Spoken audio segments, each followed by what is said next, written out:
My sister gave me her new phone number the other day, but I'm pretty lazy, so I just keep using the old number instead. The woman who has that number now is my new sister, and we talk every day. Luckily, they're both named Stephanie, so I didn't even have to change her contact information in my phone. Sometimes I think that my old sister is still trying to reach me, but I don't answer calls from numbers I don't recognize. But anyway, while I was on the phone with Stephanie, she said that she just started doing yoga and she feels better than ever. She said that I should try doing it too. And I never used to take advice from my old sister, but this time I thought, new sister, new me. But when I tried yoga, I pulled a muscle in my back. It was the worst pain I've ever felt in my entire life. So I tried to call my doctor, but the number must have changed because some guy answered the phone instead. I said, can you recommend something for excruciating back pain? And he said, I think you have the wrong number. And I said, listen, you're my new doctor now and I need your help. What can I do to make my back stop hurting? And he said, I don't know.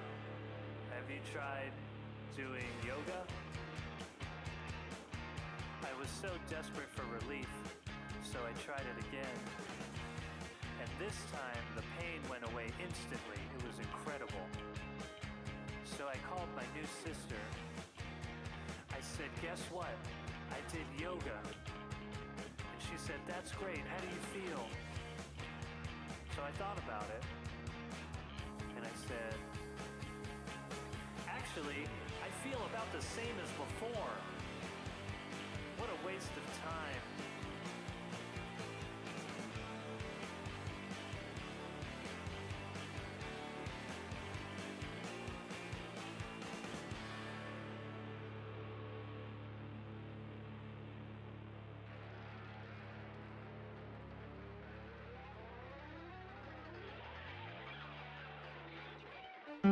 We're chasing comedy, working on jokes, working on bits, seeing what sticks, seeing what stinks. We're chasing comedy, politics and current events, cultural shifts and psychological bents, the daily news, your grandpa's views, conspiracy theories, trending Google queries. Either way, it's all okay.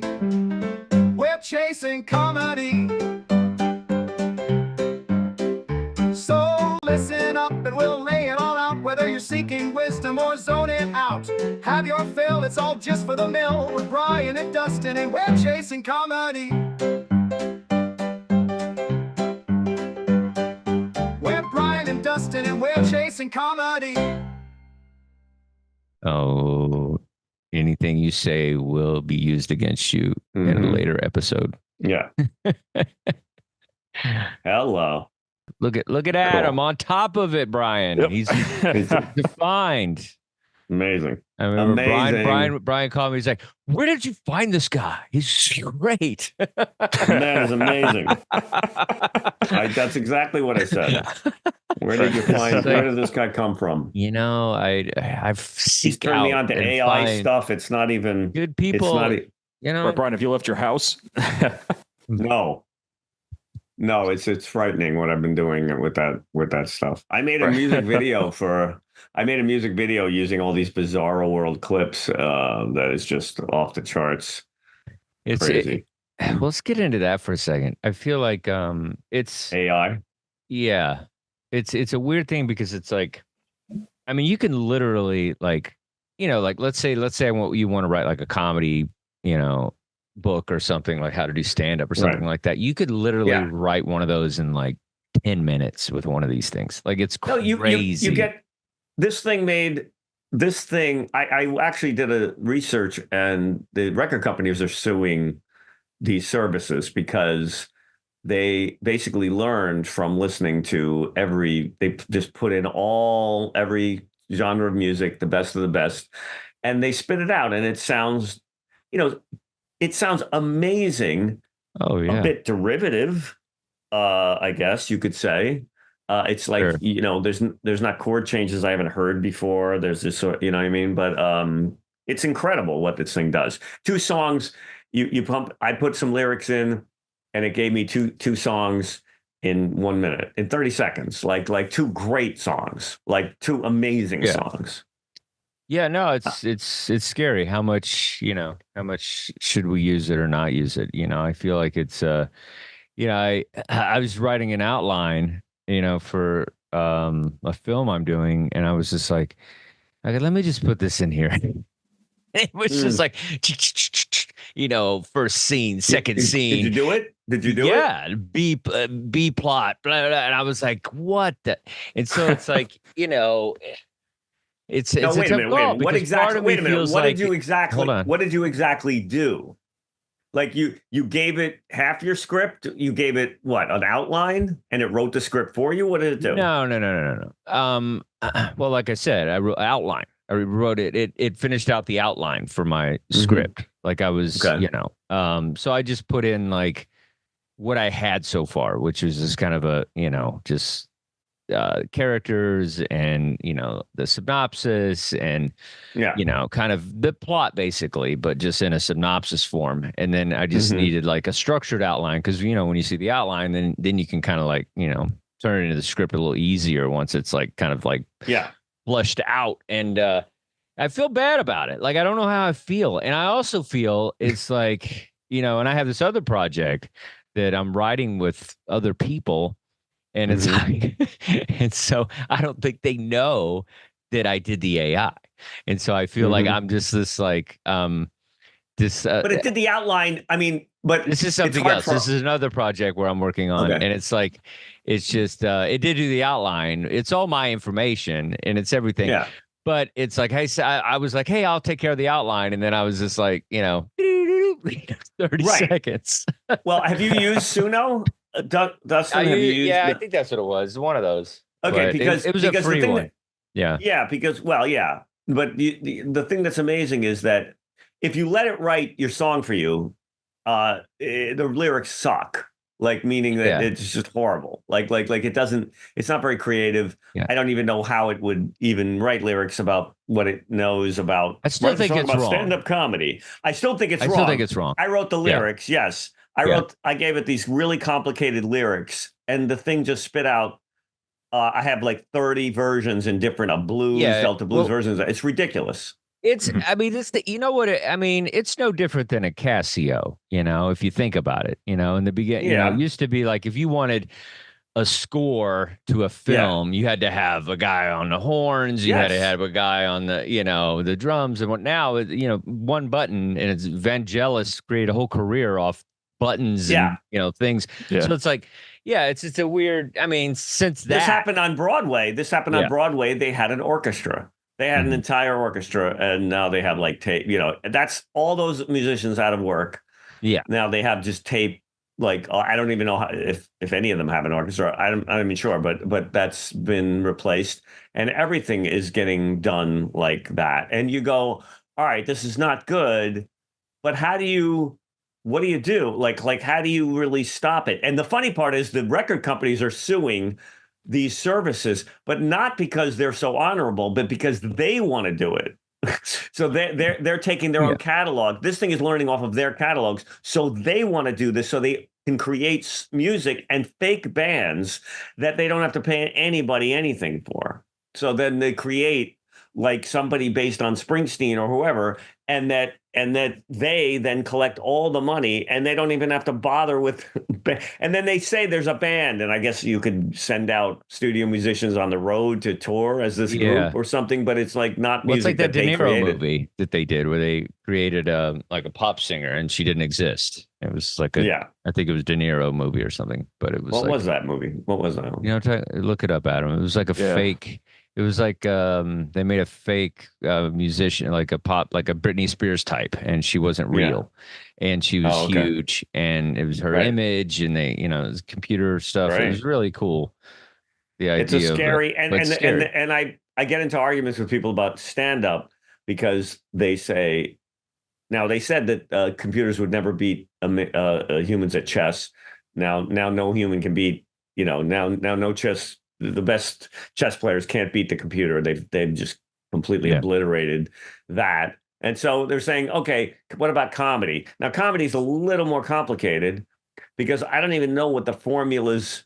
I mean, we struggle with like nuance, word choices, and inflection and sarcasm, and writing something is hard to do, But I'm wondering, maybe I'm just being like, they won't ever be able to be as funny as comedians. I don't think so. It's the one thing that, and even music, it's like the only, it's funny. It's like generic music they can do through this thing. They can do a generic country song. They can do a generic dance song, but they can't, they're never going to, do a Bob Dylan or, something just ridiculous, like a Bob Dylan type, nothing that's, or a Sam Kinison or what. They're not going to be able to recreate these, like, people, these kind of, this. No, but the weird part is that, there's not going to be able to do that. But the weird, but I'd like to say that with more confidence, simply because they're learning from the best of the best, and most musicians do that. Like most musicians get inspired by fellow artists, and they steal at first, and you do what sounds like this other person. So do comics. No, I'm not talking about musicians as well. Not like everybody, just sort of like listens to who influences them, and then you write in the style of Dave Mamet or something, and then you find your own voice. Well, that's what they did with George Carlin. Did you hear the new George Carlin album? I heard that they did the AI George thing. Carlin album. It was great. Yeah. It sounded fantastic. Yeah, it sounded like Carlin. And they did one from my buddy, Nate Brigazzi, and it was the same thing. And it sounded great. And it's like parts of it you could tell.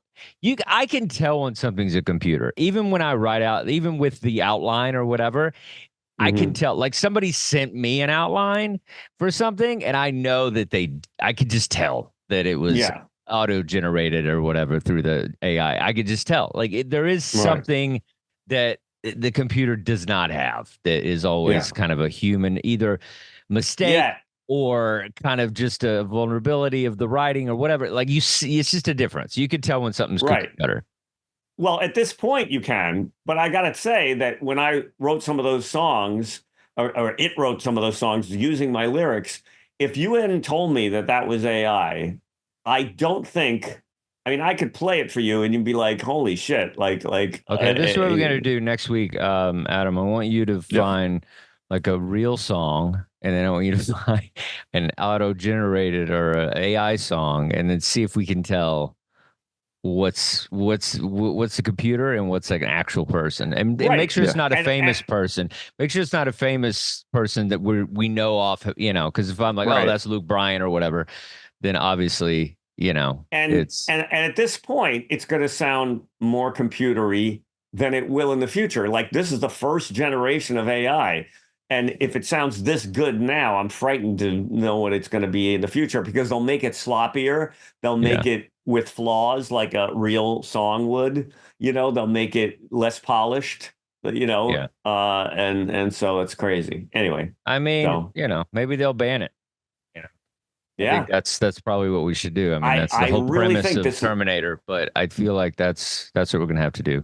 We have to destroy all of it so it doesn't exist anymore. That's right. It's I don't know. No driverless cars. Apparently in Portland, what they're doing is like, all the driverless cars and like all the little robots on wheels that are going around delivering things and electric scooters as well. Like the birds, these guys, they have like bandanas on and stuff. And they're kind of like this kind of Banksy kind of vibe. And they go around and they just they just attack the cars. They attack these like driverless cars, and they're just like destroying all these, robot, sidewalk robot things. And they're just like it's them against, this tech society thing that's happening. And it's like they're just in there, and there's sometimes there's people in the car. Apparently there was a guy that was like, because some of them are driverless Ubers. Can you imagine that? You're sitting there, you're just in this driverless Uber, and then like 9 guys just get on top of it and start beating it with like baseball bats. But that's you're actually just trying to get to the mall, and there's like an uprising on top of your car. And the weird part is that's not new. The Luddites, the Luddite movement was very big. Is that what it is? The Luddites? Yeah, there was because they're called Luddites, and it was a religious movement of people who found took objection to those things. They would break. That's the V, right? I don't know. Not that. No, that's a different. Isn't that something different? Thank you. That's a good movie with the mask with a little mustache. Yes. Yeah, Guy Fawkes. It's kind of like that. That's where they get. That's where they got it from. Yeah. The same thing. These kids are young. It's not like they don't even know what you're talking about. I think they just got it from the Vendetta movie. Yeah, V for Vendetta. Yeah, V for Vendetta. That's all they're trying to be. I think that's everything. Everyone sees something in a movie and they're just trying to do that. That's right. When I saw Warriors, I wanted to be in a gang, and then I realized later in life how gay the vest wore with no shirts. Right, and the roller skates. You get the clowns. They're wearing roller skates and clowns. It was pretty amazing though, as a kid, seeing that. Yeah. I was just like, we grew up in I was thinking the other day, I don't know if this is a premise or not, but I think the idea of like those early Planet of the Apes movies were rated G. Oh yeah. Were rated G. Oh, were they They're really? all G, all of them. And all of them, all 3 of them. And especially the later ones are crazy with like violence and all this stuff. And even the first one, they're all G. They're rated G for kids. But the second one, the Planet of the Apes, that I read about the second one, which is Beneath the Planet of the Apes, is one of the craziest films of all time. They've got a bomb that they worship, and there's mutants, and the whole thing almost barely makes sense, right? Yeah, and James Franciscus is playing the thing, and Taylor's not in it. Charles Ness is barely in it because he wanted more money or something. I read this thing about that movie, and it's one of the craziest films of all. Yeah. I don't remember even seeing it because I feel like it was crazy, but just but that's what I mean is this our generation was there was just no filter like that. The fact that would be in the same rating as Dumbo, you know what I mean? Yeah, because we were all kids when we saw that. I mean, Brian and I are a little older, so we definitely saw it as kids. But it's we had the action figures and everything, or the big toys, the big tall ones. Those are worth some money if you guys have those. But it was just I don't know. I just think the idea that would be a rated G movie. That's crazy. This time, I mean, obviously the new ones came out. Those are PG-13, obviously, but But that's crazy. Yeah, there's just no, the rating system. And then they made a TV show. Yeah, which the movies were all big hits. And I remember they made the TV show thing. Pretty good. Yeah, the TV show was supposed to be like a surefire smash hit because the movies were so big and nobody watched the TV show. I did. I was a big fan. I know. I mean, we saw it. You know what movie spawned the PG-13 rating? What's that? Let's see if we can guess. Give us a hint. Give us a hint. 1984 came out. It was oh my god, who can't believe I'm blanking on who directed it, but most had boobs. No. It was violent. It took place during Christmas, and so it had it had Phoebe Cates in it. Oh, yeah. What's that movie? Fast Times at Ridgemont High. No, that was 82 or 81. But this was like a slasher movie? It was a horror movie, or partially a horror movie. Yeah. With Phoebe Cates? Had a little fuzzy creature. Oh, Gremlins. Gremlins. Yeah. Gremlins, of course. Yes. I got it first. Well, that wasn't a horror movie. I mean, that was a horror movie compared to Saw. Gremlins. Planet of the Apes. Yeah. Not even close. Yeah. Planet of the Apes is way edgier than Gremlins. Oh, yeah. Come Right. on. There's no humor in Planet of the Apes. They did none. There's like a couple of moments where they kind of do the human ape thing with maybe they're interacting in a kind of a funny way. Joe Dante directed that, by the way. Joe Dante directed that. And don't ask me how I remembered that, right? What? Because I didn't Google that or anything. Yeah, Joe Dante. Oh, well. Right. I don't know. I just think I don't know. I just think that's people always say like our generation was harder or like, weren't as protected. I mean, I just think that, Texas Chainsaw Massacre was like a light PG. And I think that I'm just kidding. Texas Chainsaw Massacre. Wow. It's been 50 years, that movie. I mean, and that movie still is scary. Mm-hmm. If you watch that film. That film is still just really disturbing. I have a joke I'd like to work on regarding that. So I love horror films. It's like my favorite genre. I really enjoy them, and but they're also calming to me. And it makes you feel sociopathic in a way. And so my girl and I, like, we'll watch them together, and then she always gets angry because I'll pass right out. And like they just make me, how some people like put on golf and you just go to sleep or whatever. You put on a horror film and I go to sleep. And I think a lot of it has to do with, like, I grew up in kind of a troubled home, so yelling and screaming is like my white noise. Like it's comforting to me. So, I was just so used to like yelling and craziness. Then I'm like, oh, I'm home, and I just pass out. That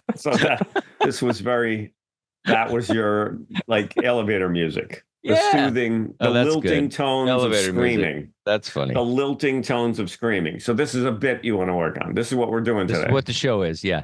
That's right. Okay. Get into it. Let's get into it. I feel like every week I got to explain the show. Yeah, exactly. Because I got one when we're done with you. We're done with you? Is that how comics work with each other? That's right. Well, what? Okay, so are we diving into this? Are we? Narcissism called. Hello, hello, are we home? hello. Yeah, narcissism. Yeah, he's here. All right, thanks. Yes. Bye. Well, what? Okay, so wait. So let's go okay, back. my turn. Your turn. My turn. Your turn. My turn. What's the bit? I just said the bit. No, but I mean, what's the angle bit on this? Is horror films relax me and put me to sleep because I came from a troubled home where yelling and screaming was prevalent. And so whenever I hear screaming and yelling, I just think, oh, I'm home. And I get so comfortable. That's like that Baby Shark. That's your version of Baby Shark. People know what I thought that was like. Because Baby Shark's to put the kids to sleep. I got you. Yes. Okay. So it's like for you. That's my Baby Shark. Yes, your alcoholic father screaming, cursing at your mom. It was your version of Baby Shark, right? like something like that. I mean, the alcoholism and screaming and dishes crashing. Right. Yeah, that's a lullaby. That's a Chafin family lullaby. Okay. The Chafin family lullaby is like, is a guy threatening, his spouse and the wife, throwing the sounds cutlery at him. I don't know. The sounds of sirens are soothing. Threatening the guy with cutlery or the patriarch with cutlery. Like something like that would be funny. Yeah.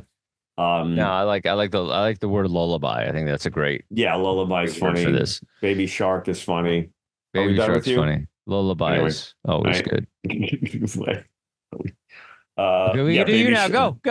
No. Lullaby, Baby Shark, background music. That's like Burt Bacharach. No, that's not going to work. A funny reference to like yacht rock music or none of that.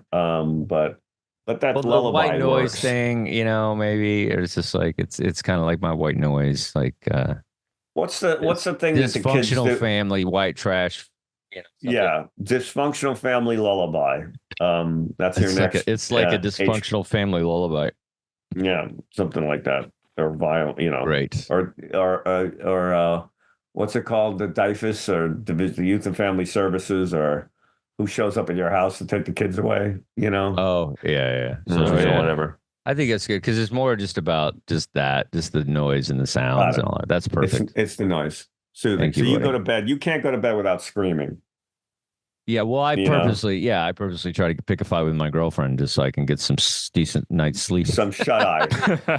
yeah. So I can get some shut eye. I pick a fight with my girlfriend just so I can get some shut eye. That's there it is. Get some shut eye. There you go. Bang, shut eye. What another great phrase. Just putting the sleep mask on. Yeah, exactly. The specificity, the word choice specificity for you kids watching at home is very epic, off the charts today. Shut eye. Lullaby, baby shark. Okay. I can get some shut eye. Perfect. Shut eye. I love that. Perfect. Write that down. All right. Good. Am I up? Okay. You're up. All right. I had to follow Robin Williams. Better not be a Hitler thing. Go ahead. No, I had to follow. No, this is a really weird thing. Yeah, no. We'll get to that. I had to follow Robin Williams at the Cellar. And I often tell the story on stage, and I didn't even realize how powerful and funny the story could be. And it's true. It's all like pretty much true. I had to follow him twice in like one night where we did like 2 sets, and he kept showing up like I was being stalked by Mark. Like something funny. I don't know what the joke is, but but I have several angles on it where I'm like, and it's just basically a true story. I had to follow Robin Williams one night, it was and they were in the middle of my intro, and they say, and they see, and suddenly they wave me off. They go, "This next guy's very funny. He's a newcomer. You're gonna love him." And then they waved at the MC and said, "Stop." And I'm almost on the stage, and then they pointed in the back, and there was Williams, and he had to go on. And of course, he came up to me, and he's like, "You want to go on?" And I was like, "No, I think we're good. I think you can go on. I think you've earned the right. I don't think I can pull rank on Robin Williams, right? I'm gonna go. Yeah. Let me go ahead." And the audience had already seen him. And there was like, so it's not like it would have torn me to pieces, So he went on. I'm not going to pull rank on him. He went on, crushed, did like 40 minutes or whatever. Standing ovation. People going nuts. Everyone went berserk. The guy's a legend, of course. And then they put me on. I've never seen an audience's attention and interest level drop so precipitously in such a short period of time. And I have all these jokes people were, not only weren't they listening to me, they were on their phones calling their friends and telling me to keep it down, right? Like they were going, "Hey, I'm on my," and I mean, he was on, the jokes are like, he was on Mork and Minnie, our Dead Poet Society. He was on stage and screamed Good Will Hunting, Good Morning Vietnam, Mrs. Doubtfire, Night at the Museum, you know what I was on at that point in my career? Antidepressants. Okay, that's what that was my biggest credit. Okay, that was my only credit at that point. Was that, and I had to take more after that night. Okay, he was comic royalty. I was comic anonymity. Okay, I don't really have, I had to go drop. Well, did he watch your set? Because I think it's crazy that's the night he killed himself. Oh boy, he watched and that was the night he killed himself, right? And he saw my set, and that was the night he killed himself, right? That's kind of funny. It's kind of a really dark ending, but that's really funny, right? That is disgustingly horrible. Yeah. What I'd like to say is, all that's so great because it's so organic and real. It is a little inside baseball, and I do like the idea of explaining to people what this is, kind of like, people that don't know what it feels like sometimes to have somebody, you're about to do your job and then somebody better than you just walks in the building. Well, that's a good angle. Like if you're like, if you're a doctor, and somebody comes in like, hold on a second, hold on, the chief neurologist from Chicago's here. I don't know if you saw him, but he's here. Come on in. Right. But I'm trying to find something that would be that impactful and in a field. Like if you I mean, like if you said like you're doing an astronomy thing or astrology, and Carl Sagan walks in, that's like a, you know what I mean, or but I'm not that, but something. Yeah, I know what you're saying. That thing. I don't know if urology department. It would be funnier if it was a real just guy. anything. Yeah, think of a good one. It doesn't have to be that. Like if you were an engineer and Henry Ford walked in, I don't know, whatever, like a car salesman. Just something that Elon Musk walks in, you know, I'm selling I don't know, but none of these I don't like any of these, but they're in the ballpark of something, right? Like, but it is about explaining what that would feel like to you. Yeah. And you can even I mean, I mean, not that we're promoting crowd work, but I feel like it's even a thing. What do you do, sir? Oh, I'm an accountant. Can you imagine if came in, or like just it's one of those things too where it could be interactive as well. Because and I got to tell you, when I've done the bit, the punchline was always, I went upstairs and he was sitting at the table, which is true, and he said how, and I gave him he said oh, sorry, sorry to bump you. And I looked at him and I said, it's not your fault. And I thought that was so funny when I wrote it. Like, it was a Good Will Hunting. Then I hugged him and said, it was the first time I ever got to say to Robin Williams, it's not your fault. Right. Oh, that's funny. I didn't catch that. So you got to sell it. You got to sell it though. I think it's great. And he had just won an Oscar for, and he had just won an Oscar for Good Will Hunting. And I got no laughs for the crowd. And I went up to Robin and he was like apologetic. He said, sorry, I bumped you. I said, Robin, it's not your fault. It's not your fault. Right. Now that might get something. I thought it was really funny when I wrote it. I did it like 3 times and got nothing. Right. Like they didn't get the rep. But I didn't say he just got the Oscar for Good Will Hunting. I thought that people would remember the it's not your fault scene. And they may not. They may not. Yeah, they don't. It's like even when it's like they love the movie or whatever, they may not get. They're like, that's a pivotal point. Like I got it as soon as you started to kind of go. Yeah. But I didn't get it right at first, and I've seen that movie a million times. Right. So if I say that, at least that'll be something. If I say he just won the Oscar, if he just won the Oscar for Good Will Hunting, and so what's that? Then he killed himself. And then he killed himself. Well. That's really a twist ending. I'm going to consider that. This was the night he killed himself. It's all my fault. Anyway, it's all my fault. Yeah, it's not my fault. It's not your fault. It's not your fault. It's my fault. Right. Or the Birdcage. Google him. He's pretty funny. He's a talented youngster. No, first of all, I love the. People love, like TJ Miller's been doing some of this stuff too, where he talks about like just having real experiences with like celebrities and stuff. Like he has a thing with Spielberg sharing Doritos and like what people love that kind of stuff.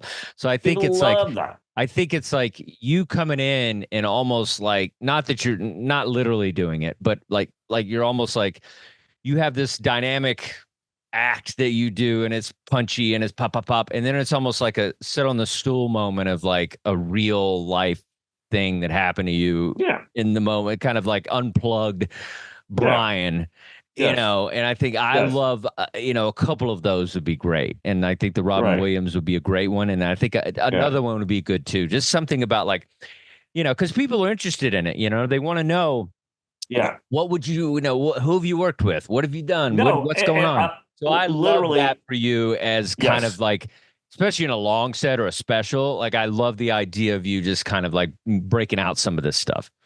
Yeah. Thank you. Well, no, I every time I've done it, you can hear the audience just completely lock in and they want to hear what happened. Because who's got that story? Nobody's got that story. No. Everybody's got the cereal bit or this bit, but nobody's got that. So it's like, that's why it's great. Right. So I don't have. It almost feels like I need, more jokes for it or something. Maybe I don't know if that's punchline which is kind of true. Well, like to say, he just got on the Oscar for Good Will Hunting. He came out and he was so gracious, which he was. And he was so nice. He's like, oh, sorry, I didn't mean to go so long, And I was like, Robin, it's not your fault. Well, two things. And I almost want to say, which is true, and I actually got a laugh out of Robin Williams, and I will live with that for the rest of my life. That was the best laugh, and that might get a laugh. I just realized that not telling them that they just won the Oscar for Good Will Hunting is the reason they're not getting the joke, right? Maybe, or they still might not get it, and you have to be okay with that. You have to be okay with that because it's one of those jokes where it's like if 6 people get it, it's worth it, just because it's such a real funny thing that not everybody has to get it. It's not, and it didn't just happen. And that movie was a long time ago, and he, I feel like even now, young people barely know who he is. And so, he's Miss Doubtfire to everybody that's probably of age. Anybody 20 thinks of him as Miss Doubtfire. So it's like it's a different thing. For a while it was the Birdcage. It's Night at the Museum. That might be the other one. I think that's probably the other one. The genie from Aladdin. It's like everybody knows that's a long time ago. I mean, I guess young kids see the older Disney movies. But that was a long time ago. That was 20 years ago. Yeah. So, and it was obviously after, it was years after some of that stuff, obviously, but like just and kind of fudging. Two things I think. I think the idea of like comedy is one of the few professions where, somebody's like about to do their job and then somebody better than them or bigger than them comes in and does it instead. That's just really funny. Right. The idea of that is really funny. And I think you'll find the perfect thing that is, but, and then the other thing is, do you know who Robin Williams is? And of course, if everybody's like, then it's fine. But and if there's the moment where people don't know, I think is when you could almost explain he was the genie, he was the thing. But anyway, I had to follow this guy, and now and then you kind of like bring him in a little. If you feel the audience is somehow kind of not hip to Robin Williams, you could kind of like throw out a couple of credits, and that might Well, it would be funny if there was a joke like. It's like you had sex with your girlfriend and then Ron Jeremy Jeremy walks in, or like I've done that when I've followed like somebody like Robin Williams. Whenever I've followed Louis Black or Dave Chappelle or Bill Burr or somebody, I've had moments where I've done that. Especially Chris Rock, I followed him a lot, and it was like, and then that's the joke I would say. I'd be like, "This is like you're about to have sex," and then all of a sudden, Ron Jeremy comes in with this monster, whatever. And so it's something similar to that. That's not, sex or whatever. Something that's more friendly or whatever. That's something. Friendly. I mean, it might be funny to say something like, I don't know, like, oh God, if you're a travel agent, if there's no one does that anymore. But there's like a famous pilot. And you go, and Neil Armstrong walks in. Yeah, that's what I was thinking in my head. Somebody's a traveler. Somebody's an explorer. You're on. If you're like you're on Frontier Airlines, and like you're about to take off. Yeah. Oh yeah, that's funny. And this guy's all excited. He's excited. Like the pilot's excited. You're talking about, look, I'm a pilot for Neil, and then Neil Armstrong. Like that's funny. Like that's actually a really good. Yeah, like something like that. Like the Neil Armstrong comes in, he's like, all right, and it's just like, well, actually, ladies and gentlemen, this flight Chuck Yeager. Chuck Yeager. I was just gonna say that. Chuck Yeager or Neil Armstrong. Chuck Yeager. Chuck Yeager. Yeah, I just think the idea of that, like. Because that's on a mic, so that's kind of funny. Because you do such a good pilot thing, so that could be like, ladies and gentlemen, I'm being replaced by or something like I'm going to bring up your next pilot. You might have seen him on Neil Armstrong. You might have seen him on the moon. That's funny. Right. You might have seen him on the moon. That's funny. That's funny. You might have seen him on the moon. You might have seen him on the moon. Yeah. That's funny. Let's make a big leap for mankind, ladies and gentlemen. Something like that. Just funny. Yeah, like you bringing him up in that pilot voice is very funny because you're so good at that voice, and so I feel that'd be funny. Yeah, just bring him up as the pilot voice. Yeah, if you're a pilot, then the sad part is going to be people are not going to know who he is, and you just want to kill yourself again. But I think they should know who he is, so you have to do the joke, even if they don't. That's good. All right, there we go. We got a winner here. We got something to work with. If you just surrender, it happens, Brian. You just gotta let it. I just did. Loose. You did. And it I happened. just gave up. I just gave up. See, you surrendered, and it happened. That is, by the way, that is one of those things that I think is an interesting topic for discussion. Is like we've talked about this before. It's like opening for somebody. What do you say when you open for somebody? Because to me, opening jokes is always. I have such a thing with opening jokes, like an obsession, anxiety with like. You mean your set or what you say to bring them up? What do you mean? No, your set. Oh, when you're an interloper, okay? Yeah. Like when you're like not even, like when you're opening for either a band or a celebrity and you're going up to a cold audience, like and you're doing that first thing where you're supposed to like warm them up. And they're still getting seated, and all that stuff is always one of those. Yeah, it's a really different thing from doing regular stand up. Absolutely. Yeah. I mean, I'm in it right now, and it's like Sure. I'm working with probably the top 5 guys, as far as arenas and all that stuff. Yeah. And, just and what do you SNL. say? What do you say when you first take the stage? It's funny. It's been an ongoing thing where it's like. Originally it was just like I would try certain things about like knowing him a long time ago or whatever, and just like we kind of came up together, and I would try some of those kind of natural things, but it never really got a thing. And it's funny, the one thing that I have now that works is I talk about how I used to I've known Nate since the beginning, and I used to run a comedy club in Manhattan, and he was a young comic. He needed stage time and like a place to live. So he lived with me, and then I could put him on stage. It's kind of like that movie Blindside.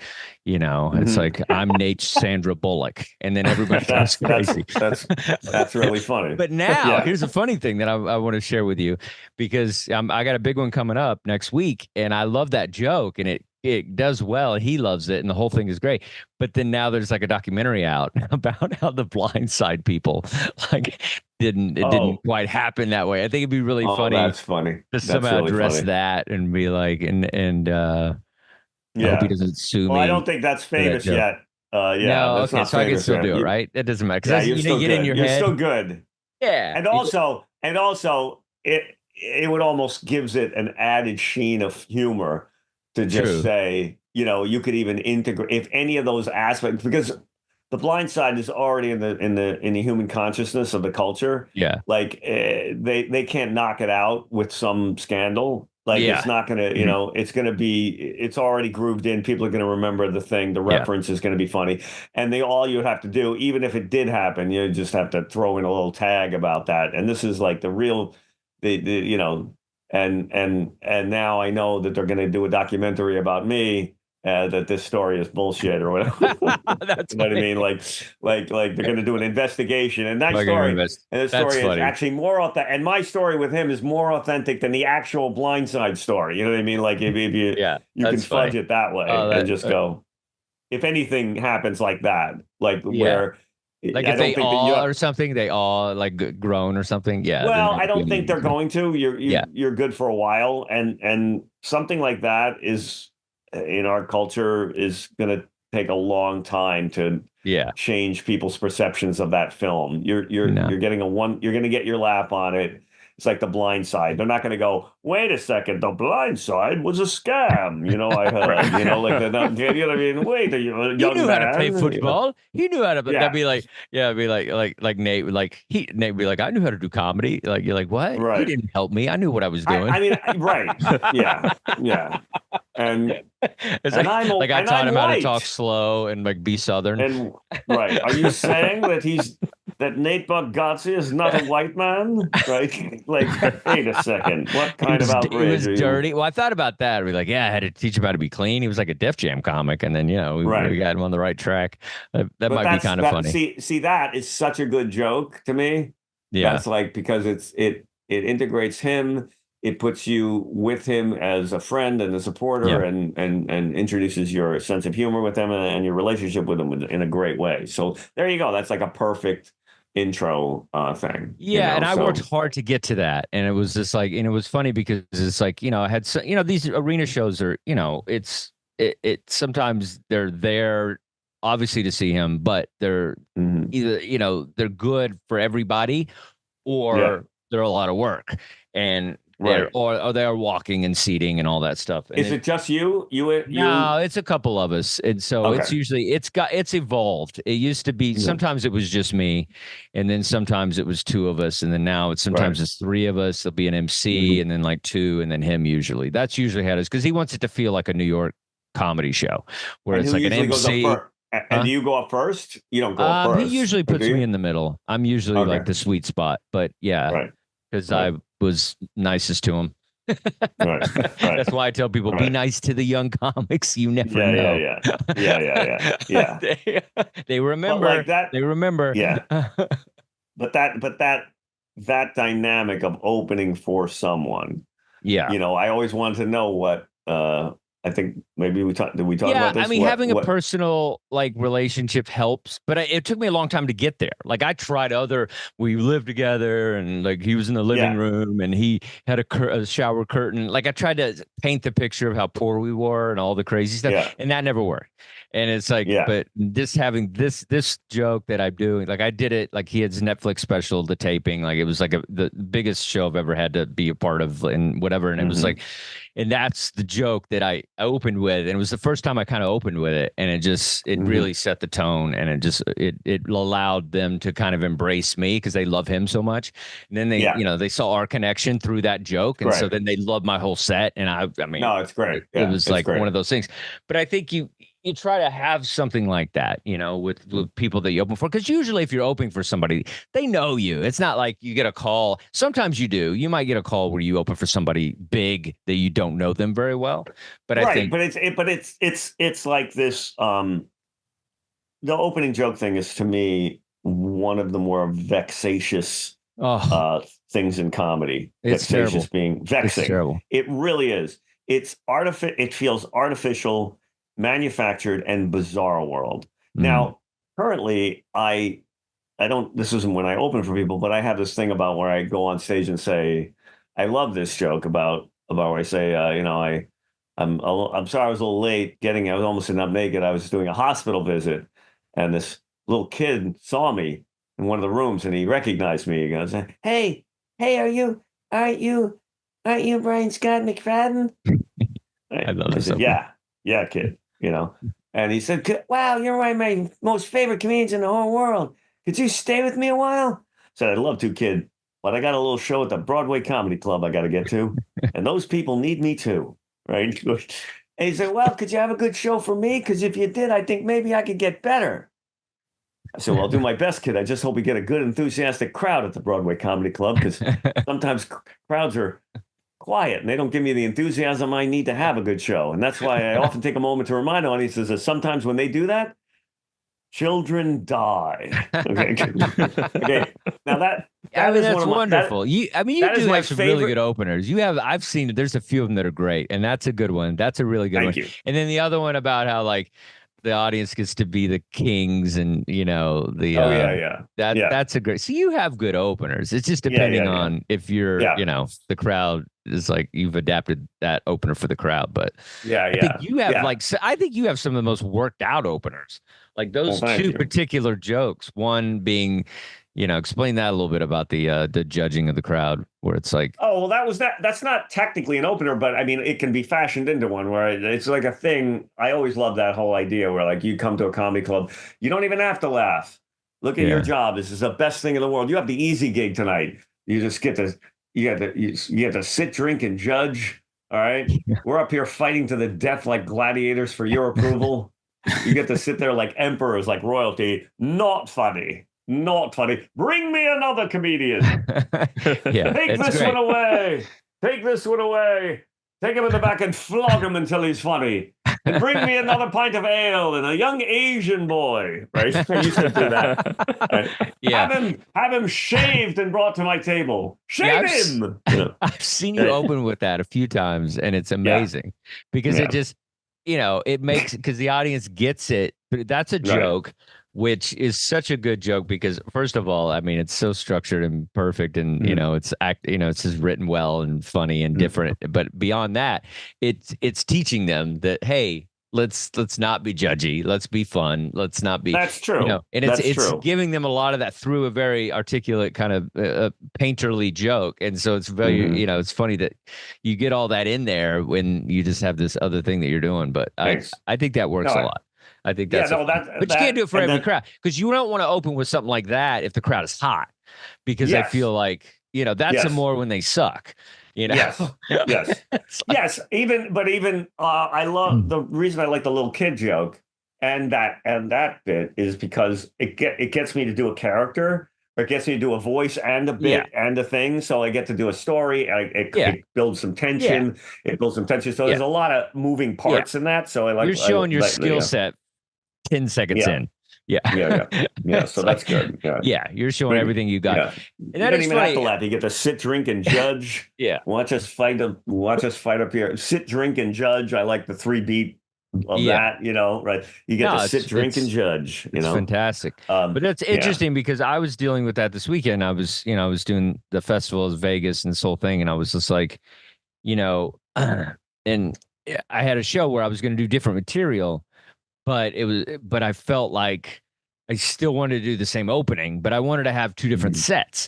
And I feel like it's one of those things where it's like, I always struggle with because I'm pretty good at just kind of going off, and I'm especially really good at piggybacking. Like if you did a joke on something, I can be like blah blah blah. If I saw an interaction that happened, I could whatever. I can kind of like ride that a little bit and kind of like fluster it out, then get to me, because I feel sometimes you have to, especially if somebody destroyed. Like you're very tough to follow. So if you're doing something, I try to kind of piggyback you somehow. I'm trying to you like whatever I'll reference weird things you said. Like I was like, I used to be a boxer or whatever. Like I'll just do something that you said and try to bring it back to me, because they've enjoyed you so much, and they're about to be disappointed. So I have to like set them up for this whole thing. That's like that. And then now I've been saying this when somebody kills, I go give it up for that guy. Oh, she was great, or he was great. It's like great energy, so funny. Okay, let's bring it down a notch. All right, this is what we're doing. I do something similar to that, right? But you know what I mean? Like I do something similar. Sometimes go, you guys sound amazing. Let's take this party down a notch. I actually say that. Okay, I actually say that. So just the idea of like, all right, she was great. All right, relax. Let's exactly. I'm a little lower energy. And I when I follow Artie, I always do this joke when I follow Artie at the cellar, because he just blows the place away. He's bringing people on stage. Artie's looking through their purses. Legendary. It's insane. Yes, he's doing all this stuff. He's like it's like a circus on stage. And then I go up, and sometimes I'm first. And I just always go, how about a hand for Artie Fuqua, folks. And I go, well, we're just gonna take this party down a notch right now. I'm a little lower energy. Artie's more like methamphetamine. I'm melatonin. Okay. All right. Okay. So that always kind of I'm more melatonin. I lull you. I'm a slow starter. I don't have a good middle either. And then I kind of peter out at the end. But other than that, you guys are in for a thrill ride, right? I usually say that, so boom, that's the whole thing. Yeah. Okay. And then by that time I've sort of got them in my rhythm and then you are very high energy. So that's the funny part, is like you're kind of hooking them. I can't do that. I'm pretty low energy. I know. You hook them with build that, though. So. I build. I'm a slow starter, and then I build. I have moments where I'm high energy, then I go back to Right. I'm like jazz, I'll have a solo. That's right. And then that's go right. back. You're a jazz. Yes, you have. That's a very break good out thing some for horns, and then we'll go back. Yeah. You've got a solo, and then you got a slow rhythm, and then you got a killer, a killer bit there, and then that's how it works. But it's interesting because it's like opening is it's crucial in ways, and then sometimes we overthink it. So there's it's like we always think we know more than we probably do. We in this, even though we do this, we don't know every crowd because every crowd is different, and we don't know, what's going to happen in that moment because it's always, kind of a tightrope. So you don't know what's going to happen. But I think the idea of like, not relying on something all the time, but sometimes things do work. And like I do, if I do a quick joke, sometimes I feel like, because I want to talk to them a lot of times, but I don't want to talk to them without proving that I'm a good comic. And so, because I feel like if I get up there and just kind of like start talking and don't like lay it down that I know how to tell a joke, then they might try to steamroll over me, and they haven't given me any sort of props yet. And so I think it's important to kind of, find something that's, that's going to like establish your attitude on stage. Or you're like, hey, I saw that water tower you guys got.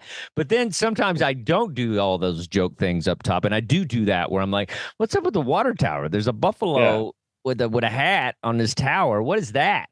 And sometimes that does work. But it's funny, I was in Vegas. And I did a joke. I did like my Jehovah joke. It's like a solid joke, and it worked. And then I said, okay, now I'm going to talk to them. And then I did this joke where apparently they just demolished the Tropicana. I don't know if you knew about that in Vegas.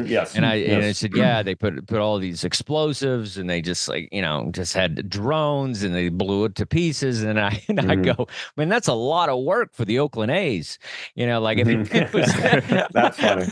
That's funny. I was like, if it was the Yankees or the Dodgers, even the Mets, I would understand. But the A's, come on, great joke. And that's a great joke. And you could tell the locals that were there kind of got it, but then it's Vegas, so it's like stupid people from Iowa or whatever. But it's a funny moment where I was just like, I loved it. It's one of those jokes where you're like, I don't care if it works.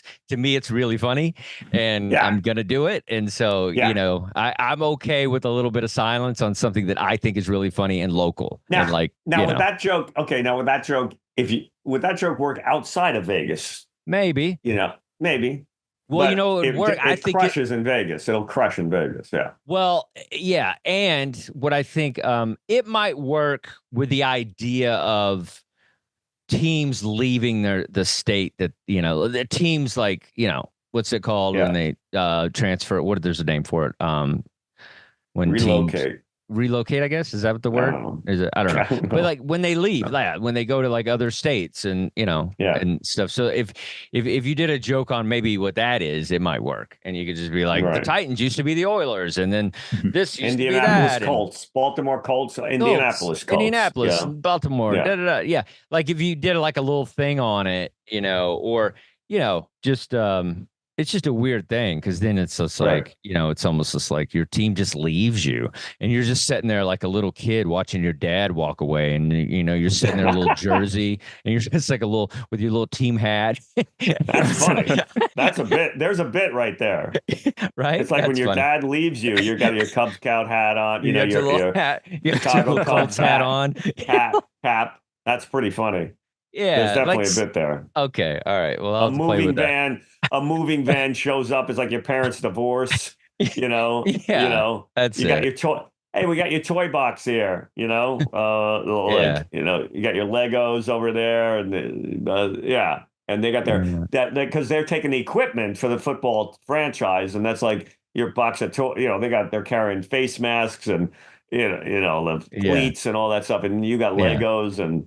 Your Etch-a-Sketch or whatever. I don't know, whatever.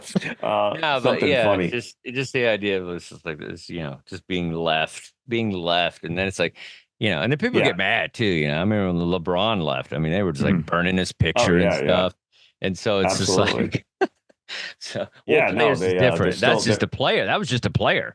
They're still mad at Robert Irsay for like he got like moving vans and he took the team from Baltimore to Indianapolis like in the middle of the night or some weird story. It was like that was like this weird. It's true. It's like this weird story that he like got moving vans and they were just grabbing the equipment and running out the door like it's like the weirdest thing. You putting everything in a trash bag. I've moved like that many times. Yes. There's by the way, there's a right-wing radio guy. I won't say his name. He's not huge, but he's kind of famous in right-wing circles. And he was this comic. I met him at I met him at like either an open mic night or something like that.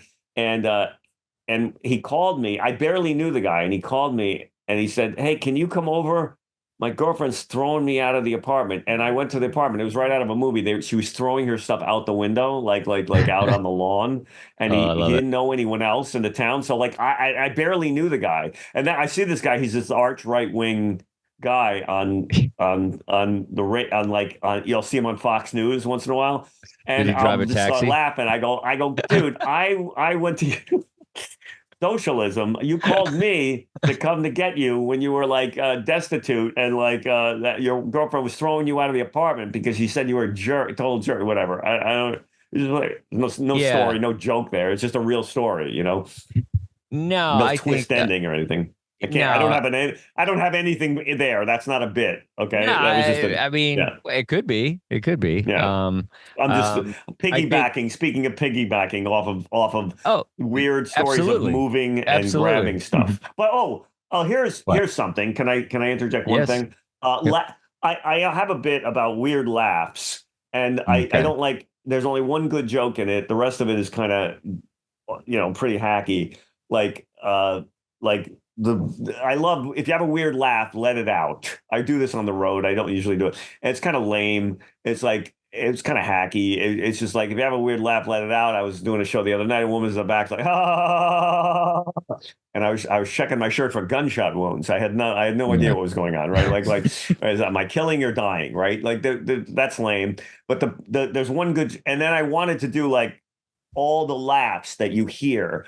And find some good jokes. Like I have one good joke where women have this squeak laugh. They go, some women have just a squeak for a laugh. And I dated a woman for 6 months. I didn't know that was her laugh. Every time she laughed, I changed the battery in the smoke alarm. Okay. That's the one good joke in the damn thing. Fantastic. Okay. It's a great joke, right? That's the one good joke. All the rest of them are like, I love the people that only make noise on the inhale, where it's like, it's like a harbor seal just came in the room or something, and it's like, okay, that's lame. But I want jokes for that. Well, what do you got? Might be a funnier. SeaWorld might be a reference. Oh yeah, SeaWorld's good. SeaWorld's always funnier than SeaWorld. Always a funny reference, Yeah. I didn't know if it was a comedy club or SeaWorld, like something like that. It ends on it's SeaWorld. Just easy. It's easy. Yeah. Most people haven't been to the harbor in Pennsylvania. Yes. You know what I mean? Yes. SeaWorld is already an upgrade. They know what it is. Yeah. Well, welcome to SeaWorld. Anything with SeaWorld is going to be funny. Just a funny phrase, even though it's controversial. It's always funny. What are the other laughs that you hear in the laugh world? That would be a really good. I feel like if we had good jokes, the smoke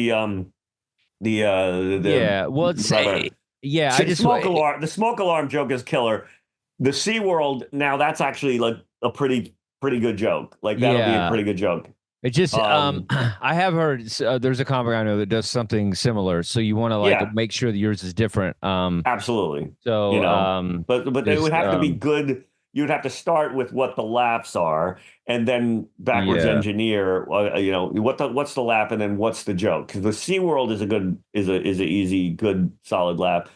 Smoke alarm, killer, but everything else is just lame. Like even the gunshot wound thing, it's like it gets a laugh. I like the gunshot wound. I think it's a fun setup. It's like it's not the joke; it's the beginning of the jokes. It's the beginning of the joke. Yeah, it's true. Like you're just kind of like you got to ramp it in. It's an easy one. And depending on where you're at, it might, be a gun place. So you could, make a reference or whatever, or not make a reference. Or it'd be funny if there would be something funny there.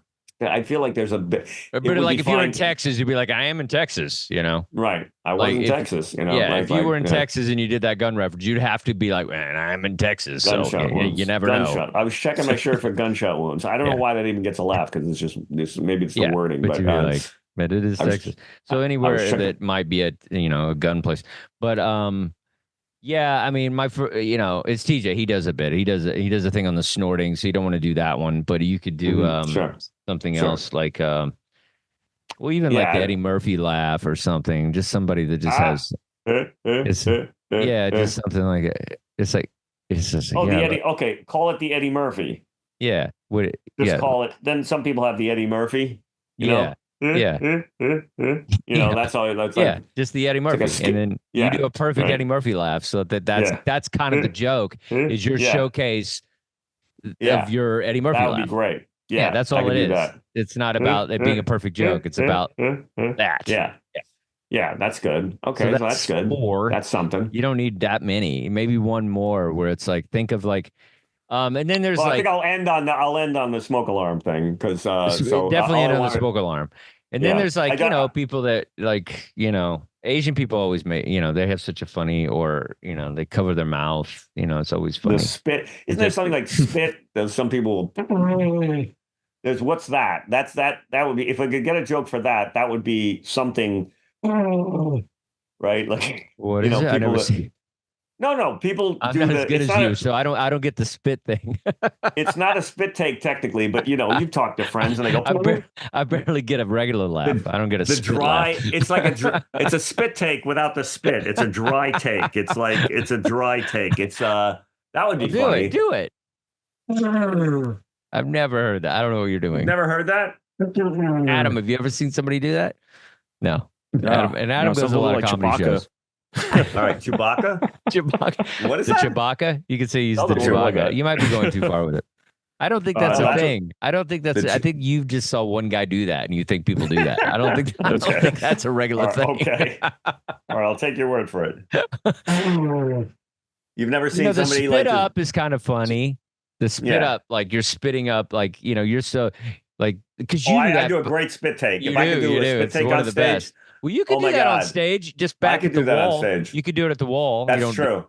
You could do it at the wall. That could be funny. Okay. If I do that, then I need to tell the audience to say something to trigger the spit take. I think I need a device. Because I mean, yes, you could just spit for no reason, but it would be really funny if you had the audience Tell me a joke. Do you know a joke? Do you have a knock joke? I mean, you gotta be careful of that kind of shit because then you're giving. I know, of course, you get. Of course, you gotta. You never relinquish. I always tell the young comics, you don't relinquish the mic, right? Don't relinquish your power. Because if you do that, you might get knock jokes for 45 minutes. So you gotta be careful. Yes, and then so what's a good way to it?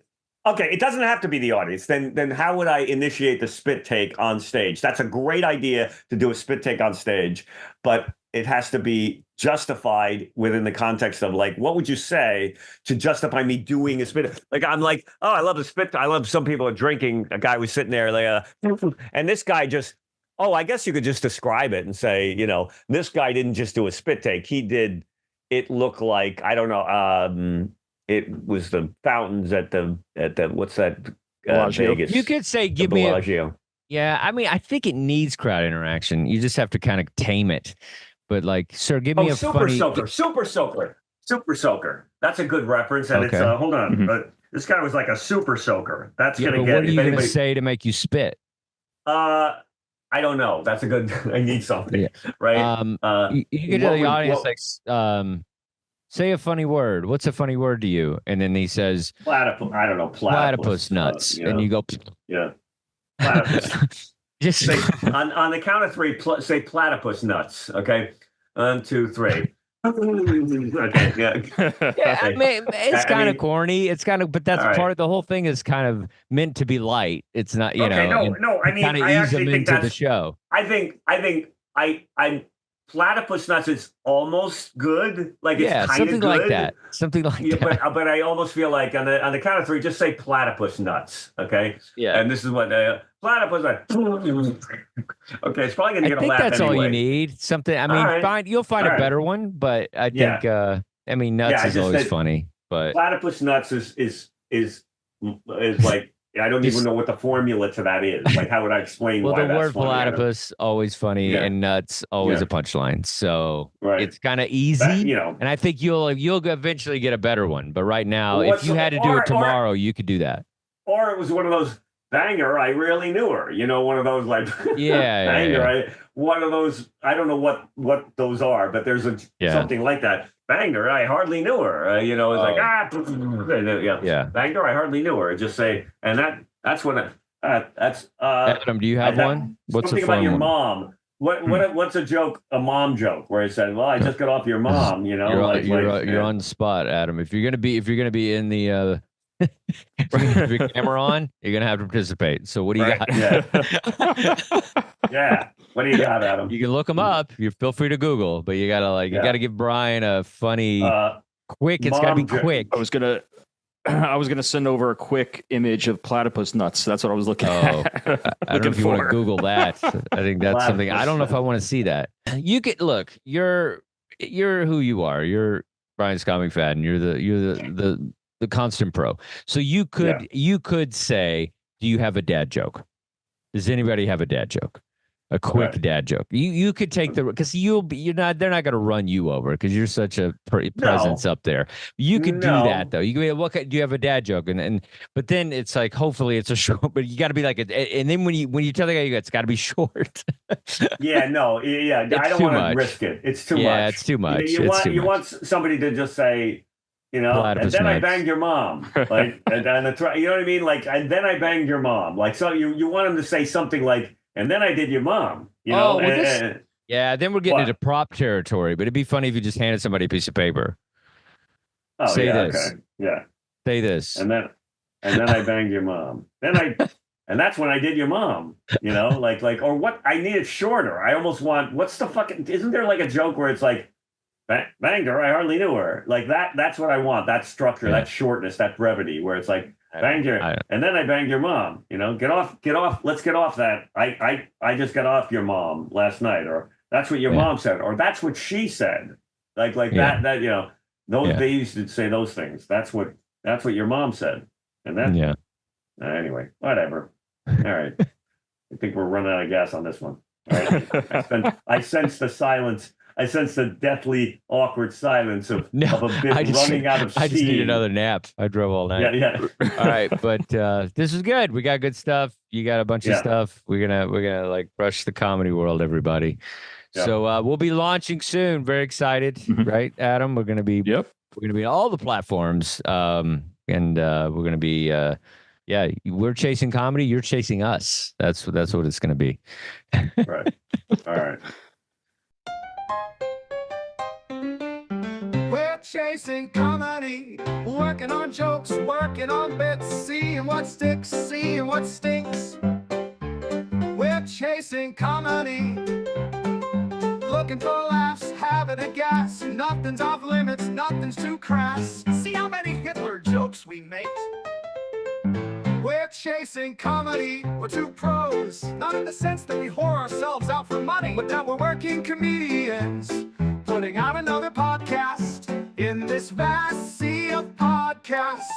So give us a listen, give us a like, join us as we're chasing comedy. Maybe you'll learn something too, although that's kind of unlikely. We're Brian and Dustin, and we're chasing comedy.